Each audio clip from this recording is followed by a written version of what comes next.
I'm Bailey.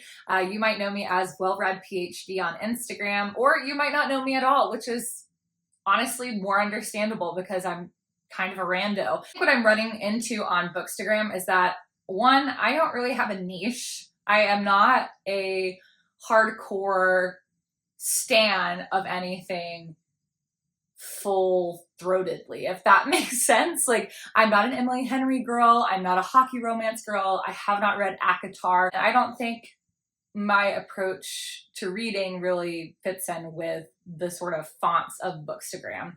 I think of books as more of like a buffet, if that makes sense. So I'm not going to just go load up and hang out by the salad bar the whole time I'm at the buffet. It's all you can eat, baby. So I'm going to try a little bit of everything.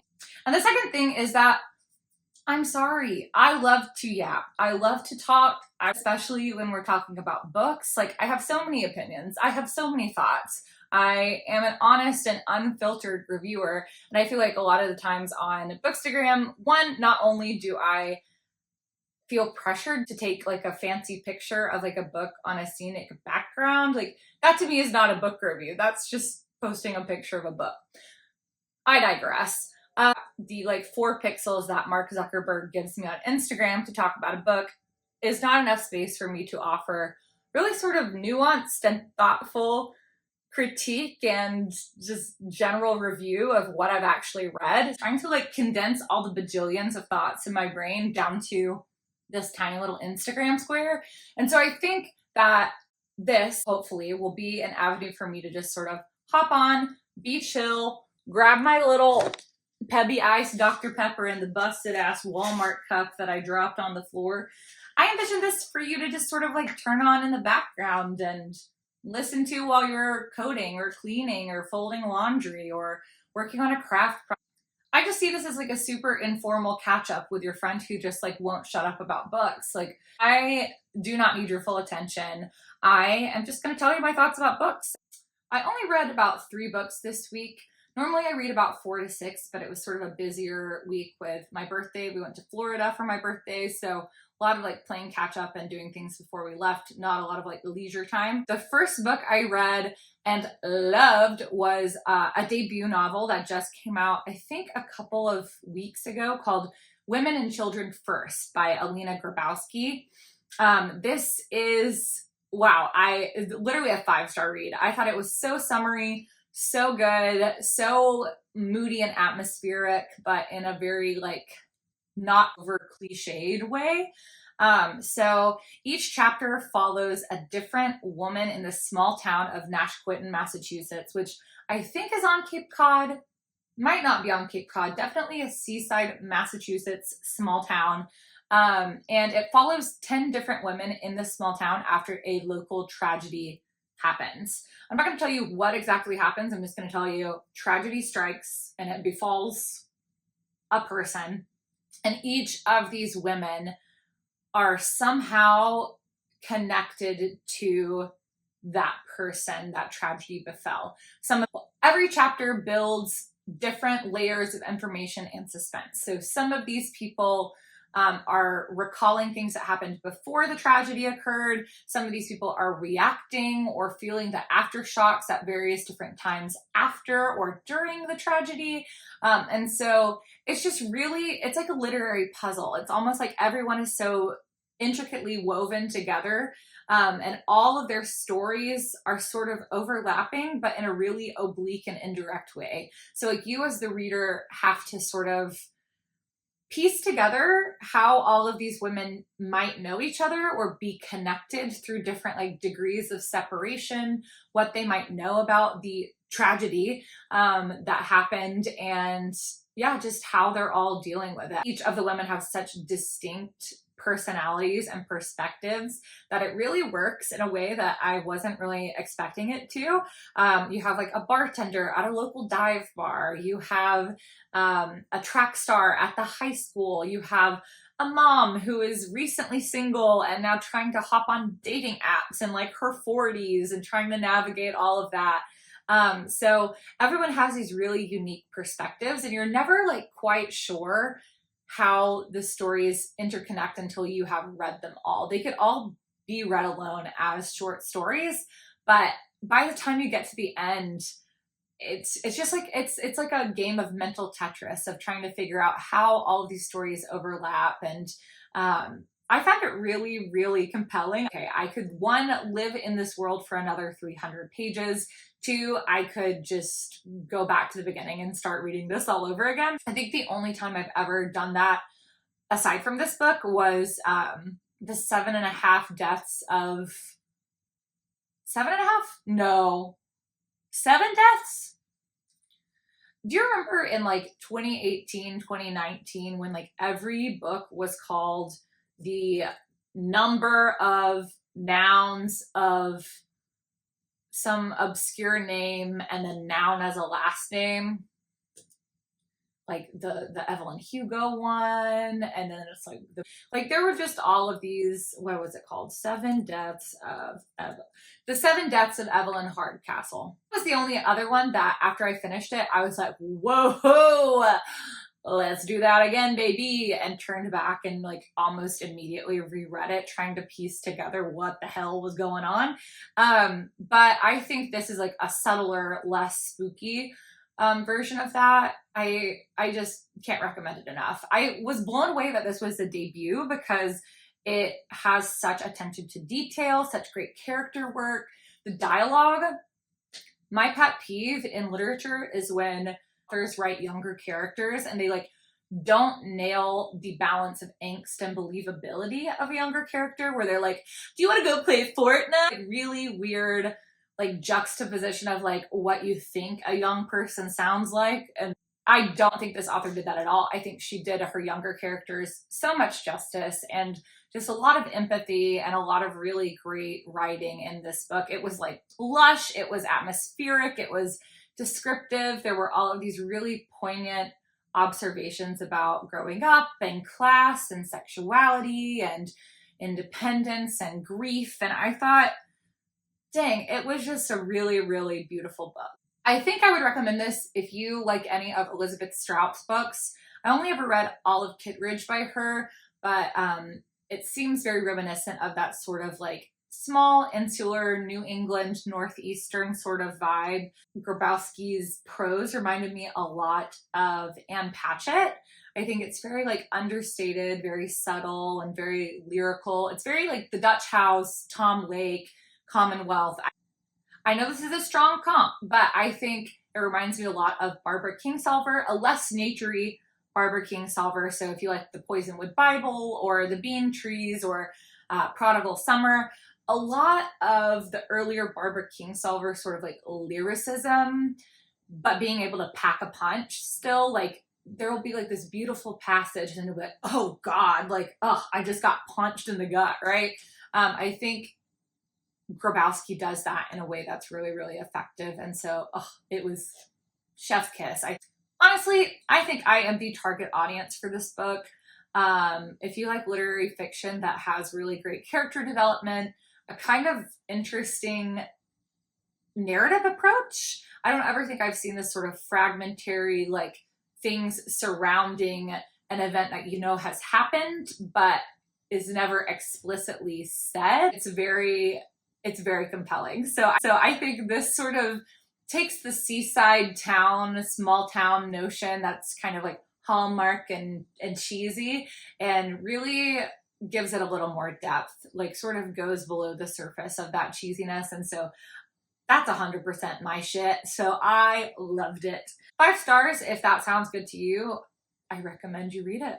If we're talking the opposite of Hallmark cloyingness or cheese, Brutes by Diz Tate is literally the antithesis of Hallmark. I think it is one of the grittiest books I have read in a very long time.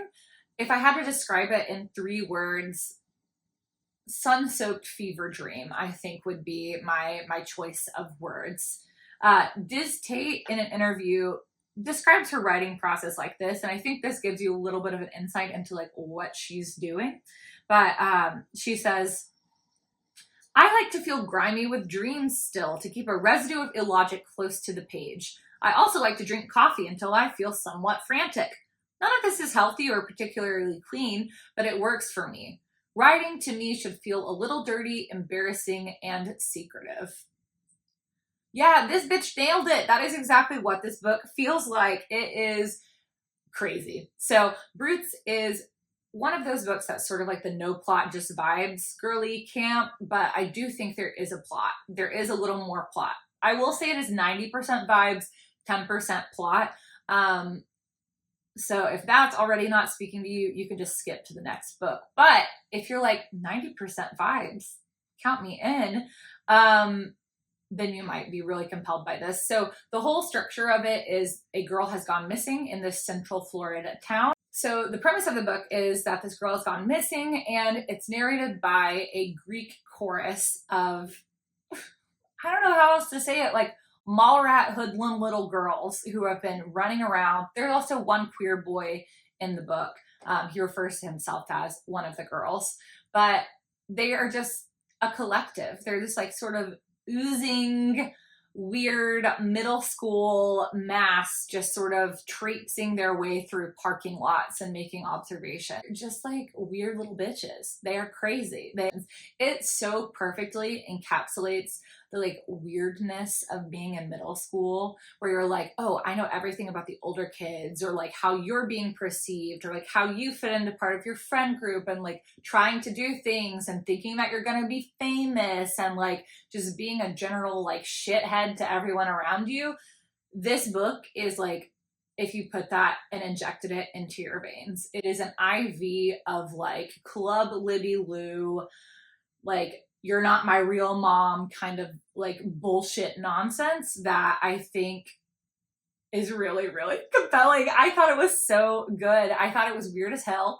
I didn't know what was happening all the time, but like it was just like saturated in this like strip mall weirdness. Like you just reading it, you felt like you were standing in the middle of a hot June day, still wet from the pool. You smell like chlorine. You're like standing, there are heat waves coming off the parking lot. You're waiting for your friend's mom to pick you up. You're like eating like Takis and getting Cheeto dust all over your swimsuit. Like that is the vibe. I do have some editing gripes. There were some places where I was like, what are you talking about? I have no idea what's going on. And then there were times where it's very kaleidoscopic and going in and out of different perspectives and time jumps. And sometimes I wish it was 70% vibes, 30% plot instead of 90 to 10. I think it is going to be a very divisive book. If you want a linear narrative, don't read this book. If you want to like have any semblance of like what actually happens at the end of the book, don't read this book. I would recommend this book if you are like an Otessa Moshfegh girly, My Year of Rest and Relaxation, Lapvona, Eileen. I think all have very similar vibes of like obsession, but also nonchalance. That really works well. I think also if you like Mona Awad's Bunny, I think that obviously has some sort of like what the hell is happening, but also like a collective sort of group toxic girlhood fascination. And then I think Ryan LaSala's The Honeys, if you haven't read that one, it's about like a summer camp and it gets kind of surreal. I think The Honeys I like a little bit better than Brutes, but I still think if you are into that kind of vibe, Brutes might work for you. If you want a little more of a plot, but you still want like kind of the same vibes, I think a similar comp I would make, and it's gonna be kind of a stretch, is Dirt Creek by Hayley Scrivener. It's set in Australia, it's set in the bush, and it's about a missing girl in the bush. The kids are a little younger, but there's still like this Greek chorus and like an us and like a we're always watching and we know what's going on element to it. And also I think it's similar in that summer is such a pervasive part and integral character to these stories. Like you just feel yourself just like sweating banana boats. So visceral in a way that I found really compelling, and maybe because I was just in Florida. So it just sort of feels like if you took the Taylor Swift song Florida and put it in a book, honestly. So I think I am middle of the road with this book. I probably hit around a 3.5-ish, but there were some parts that were just like a little too gritty and a little too cringe and a little too unbelievable for me to give it like a higher rating, but I really still enjoyed being along for the ride. It feels like you're at Busch Gardens, if that makes sense. The third book I read this week, if we're talking on the Hallmark scale, is probably like the most Hallmarky. The third book that I read was The Connellys of County Down by Tracey Lange. One, I didn't know what this book was going to be about. I thought it was going to be set in Ireland. That's my bad, but I don't read synopses because they give away crucial plot points in like the second sentence. And so I just sort of try to go in. But The Connellys of County Down follows a dysfunctional family. So they're grown up, but they're all a little dysfunctional in their own ways. Tara has just gotten out of prison for a drug trafficking charge. Eddie has a traumatic brain injury and also is a single dad trying to raise his kid. And Geraldine is the oldest sister who is sort of the caretaker. She's always had to be the one that's in charge and fend off like child protective services when their mom died and their dad left because he was stealing cars. There's a lot happening. They all have baggage. They're all super dysfunctional and they all make really bad choices. But Tara has gotten out of prison. She goes back home and it sort of upsets the balance of how things have been with Eddie and Geraldine and everything at home. Tara is trying to get her life back on track. She's trying to find a job. She is maybe finding a love, which is interesting. The book started off really strong for me. I was really interested and then it sort of fizzled out. Like, I feel like immediately you are thrown into this really complicated and really like empathetic view of someone being released from incarceration. And so you really, really vibe with Tara. After that, it just sort of fizzled out and got really formulaic and predictable for me. Like everything wrapped up a little too nicely. They're all making bad decisions. And of course they all will get resolved some way or another.